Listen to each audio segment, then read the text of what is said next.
I thank God Almighty for protecting us through our travels and for the many mercies upon our lives.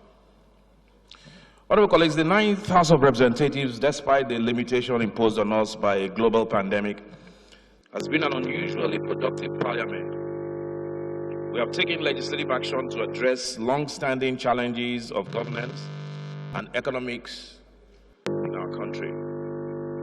We have passed landmark legislation to fix our oil and gas industry, reform the police, and reorganize the corporate administration system in our country. We have considered and passed meaningful legislation that impacts all areas of our national life.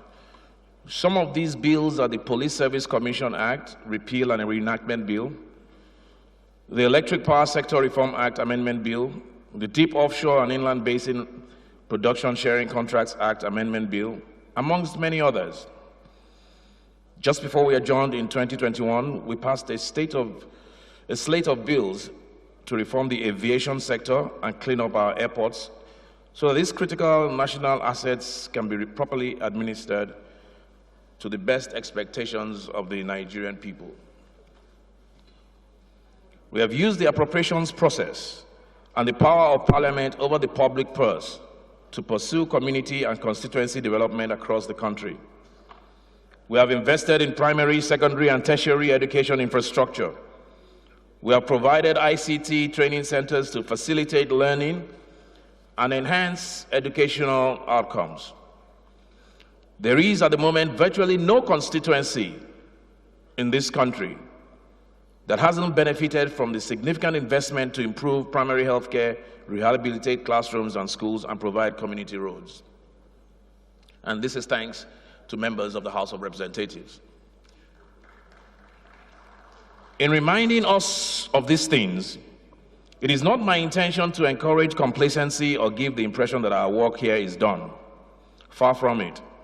I intend to remind us all of what can be achieved when dedicated public servants work with purpose and precision in the public interest.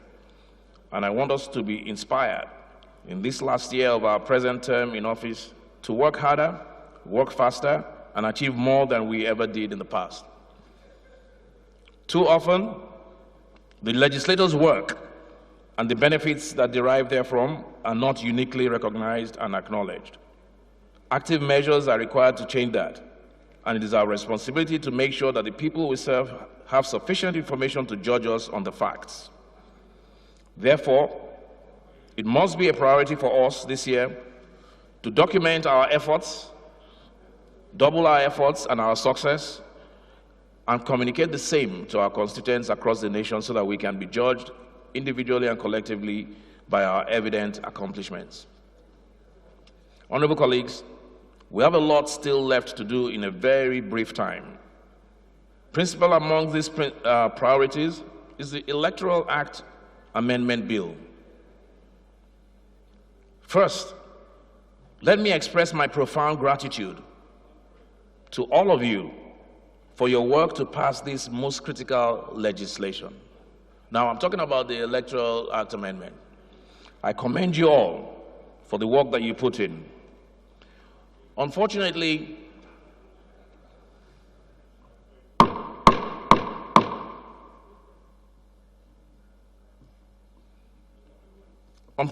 that bill did not receive presidential assent, and it is unlikely that it will in its current form.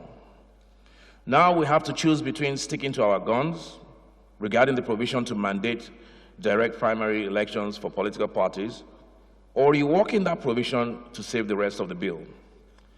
Now, let it be clear to all that our only objective in introducing that provision was to strengthen the foundations of our democracy so that it works for all of our nation's people. The process by which political parties nominate candidates for election is essential, perhaps even just as important as the general election itself. A primary nomination process that deprives the majority of party members of the opportunity to choose who represents them in the general elections is susceptible to bad outcomes and ought to be fixed. Some argued that political parties do not have proper registers of their members, which was a reason to reject the direct primary option.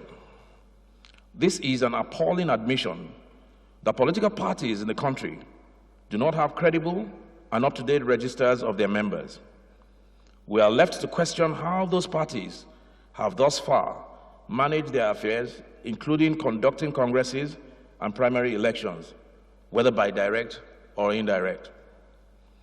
Besides, it can be inferred that the failure to maintain a proper register of members violates the spirit of the Constitution, as it makes it impossible for the Independent National Electoral Commission, INEC, to enforce the constitutional requirement for political parties to ensure that their membership reflects the federal character of Nigeria.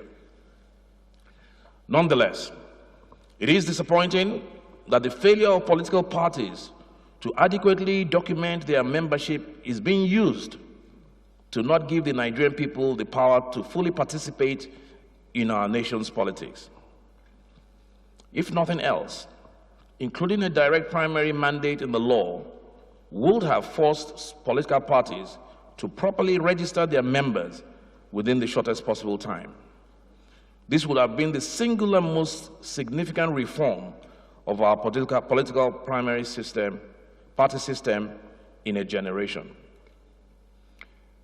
I remain convinced that the proposal for direct primary elections is valuable for building accountability in our political system. But we must not allow the perfect to be the enemy of the good. Therefore, the House will reintroduce the amendment tomorrow, and we will work quickly to address the mitigating concerns, pass the bill, and send it back to His Excellency President Muhammad Buhari for assent. As to the issues relating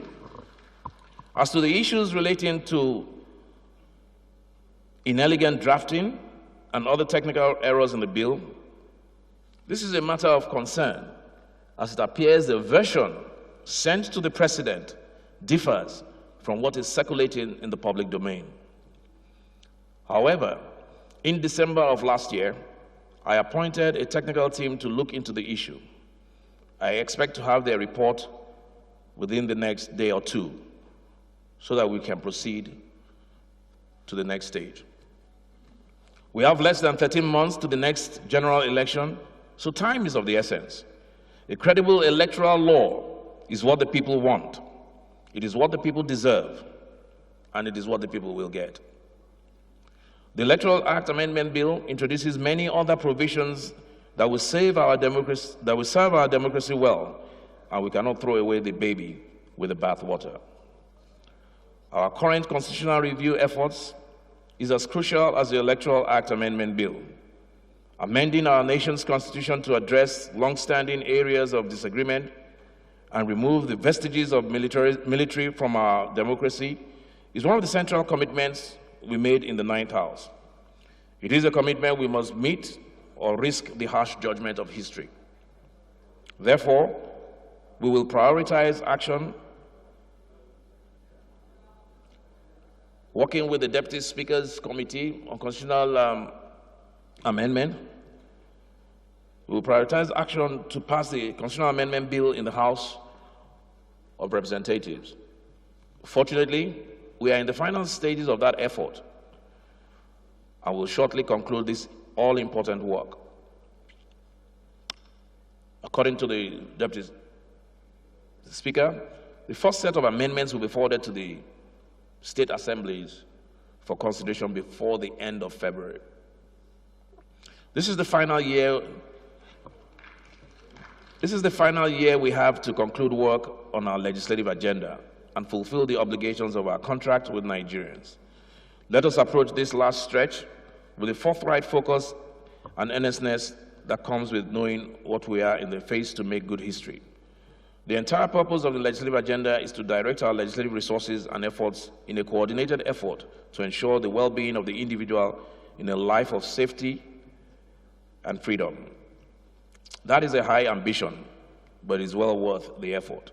Honorable colleagues, once more, I welcome you all back to the House of Representatives. I look forward to a fruitful year of considerable achievements in the joint task of nation building.